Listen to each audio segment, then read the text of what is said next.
मैं देख रहा हूं एक बरगद का पेड़ पिछले 10 सालों से एक गमले में फल फूल रहा है। पहले वो एक छोटे गमले में था, फिर उसकी जड़ें फैलने लगी तो मैंने उसे थोड़ी बड़ी जगह दे दी। वो बढ़ रहा है।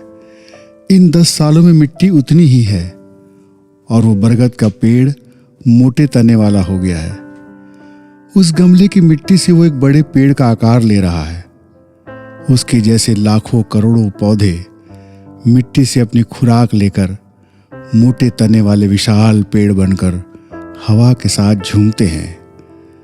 लेकिन मिट्टी कम नहीं होती, मिट्टी खत्म नहीं होती, मिट्टी उतनी ही रहती है।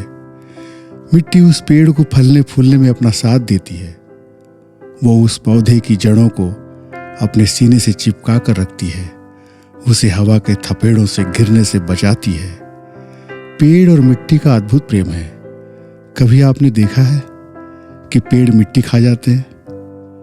हम खाना खाते हैं अपनी जिंदगी की सांस बचाए रखने के लिए, और एक समय के बाद खाना खत्म हो जाता है तो हम फिर खाने का इंतजाम करते हैं।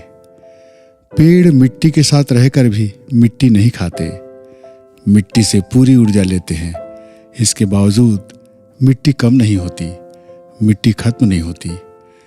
पेड़ और मिट्टी में किसकी बड़ाई है, पेड़ की या मिट्टी की?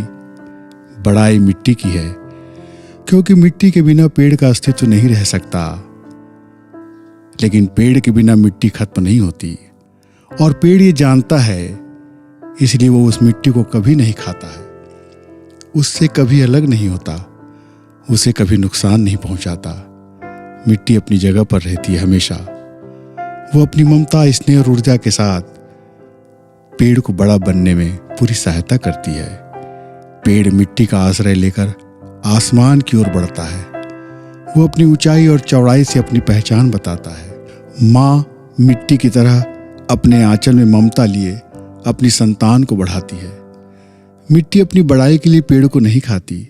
मेरे देश की पावन माटी माँ की तरह है। संतान कहीं भी कैसी भी हो, माँ के सीने में वही प्यार और अपनापन। माँ के बिना संतान का कोई अस्तित्व नहीं। माँ और माँ भारती की मिट्टी दोनों सदैव माथे पर चंदन की तरह लगाने के लिए है। ये धरती किसी और के लिए एक जमीन हो सकती है, हमारे लिए धरती माता है। इस माता के आंचल में आज तिरंगा शान से लहरा रहा है। मेरे देश की मिट्टी चंदन है, मेरे देश की मिट्टी चंदन है।